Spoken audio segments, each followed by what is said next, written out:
Today is Thursday, June 1st, and the update is brought to you by Capital Market Vision, sponsored by ClickView TV. Be a new service that we're providing, so hope that you enjoy it. Today's market started off in the hole a bit. It dropped to new lows from yesterday, as you can see here. The big long candle, red candle here, finished or was undercut this morning and found support at the bottom of the flag pattern, the parallel down channel that we've got here since May 1st, and price dropped right down to the bottom of it, which coincided also with this uptrend line from March 2009 through the August 2010 low. I'm using the log scale here, which changes the position of the longer term trend line. So obviously some traders were watching this level this morning near just under 1306 S&P. We then got a rally. Market pulled back a little bit into the end of the day, so it left this very small bodied candle with a little bit of a shadow on top, and it pretty much looks like a kind of like a hammer candlestick. And when it's found at support the way it was, then there are some potential bullish things that we could see. I'm showing just a bounce on Friday, but then a continuation lower. Obviously just a guess right now, but based on the strong decline, it would be a stretch to think that this market's going to overcome the technical damage that was done on Wednesday and just continue rallying to new highs. But considering the fact that we've got the payrolls number on Friday morning, if it comes in a lot better than expected, and remember expected now could be a much lower number than had been expected before the ADP employment report on Wednesday. So if it comes in better than expected, whatever that means, we could in fact see quite a bit of short covering and then buyers coming in and drive this market right on up to a new high into June, mid-June, options expiration week, which is the week of the 13th through 17th. So it's possible. So definitely something to be considered. But until the market's able to get above 1340, the SP above 1340, certainly 1345, I think that we have to look at any bounces as shorting opportunities. And if it stays in the channel, then we could get a bigger bounce, not even so much a bigger bounce, but from a time standpoint, a bigger bounce for much of June if price just consolidates. More bearishly, it could just drop right out the bottom of this down channel, and obviously that would be, if it happens, it's not going to be a time to be looking to buy any dips. So we'll see what happens after the report tomorrow morning. But again, look for a bounce as a shorting opportunity, get short, hang on, and then we'll see what happens when it gets down to the 1300 area, whether or not it's going to find some more support.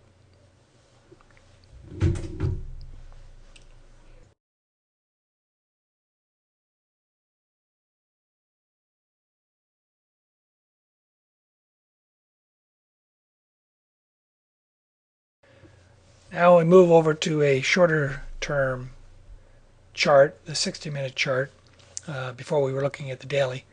And when we look at the 60-minute chart, the decline on Thursday started off with this large red candle, and then it dropped down to this blue line along the bottom is the bottom of the parallel down channel, what some are looking at as a bull flag pattern on the daily chart.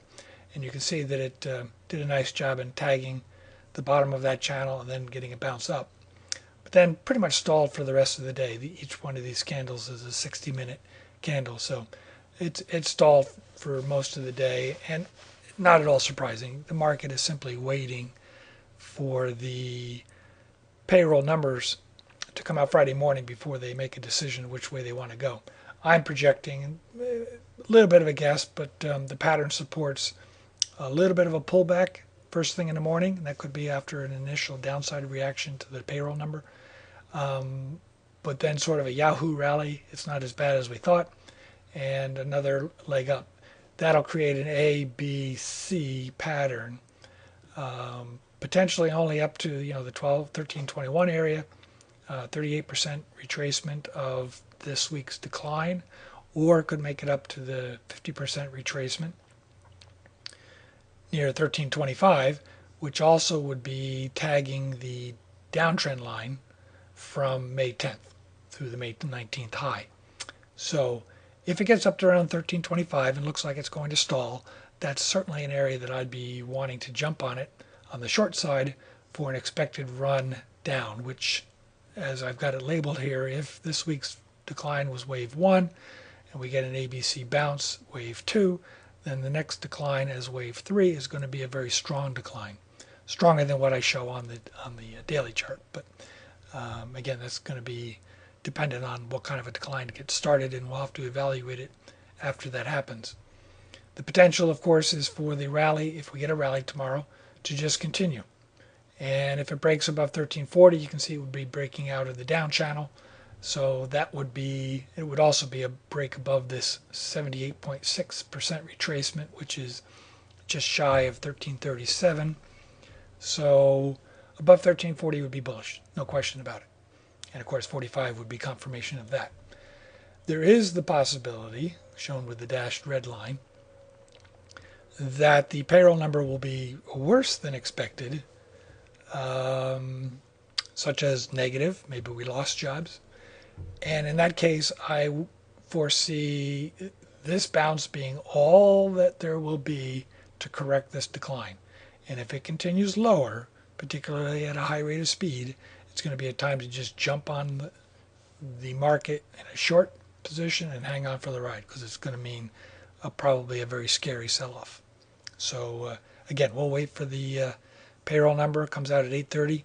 The futures will react, but we'll have to wait for the cash market, let the dust settle in the first 30 minutes, and then we should be able to see a direction, whether we get a bounce going or whether we see a sell-off, and then we'll make some decisions based on that. So be careful in the first 30 minutes or so of the market, and good luck. And don't be afraid to sit on the sidelines and take a position on Monday when we see what's transpiring. So have fun and be careful out there.